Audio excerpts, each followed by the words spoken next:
মধ্যপ্রাচ্যের বিভিন্ন দেশের শীর্ষস্থানীয় কর্মকর্তাদের উপস্থিতিতে কাতারের রাজধানী দোহার একটি কবরস্থানে হামাসের শীর্ষ নেতা ইসমাইল হানিয়ার দাফন সম্পন্ন হয়েছে।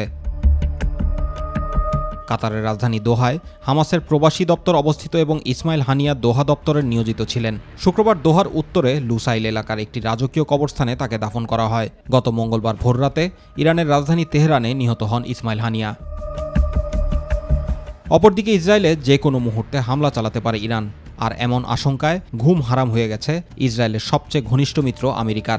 ইরানের হামলা প্রতিহত করতে যে কোনো কিছু করতে চায় তারা। এমনকি ইসরায়েলকে বাঁচাতে মধ্যপ্রাচ্যে আরও যুদ্ধজাহাজ এবং বিমান মোতায়েন করেছে যুক্তরাষ্ট্র। পেন্টাগন এক বিবৃতিতে জানিয়েছে, ইসরায়েল বাহিনীকে সহযোগিতা করার জন্য যুক্তরাষ্ট্র নিরাপত্তা বাহিনী মোতায়েনের পাশাপাশি একাধিক পদক্ষেপ নিয়েছে।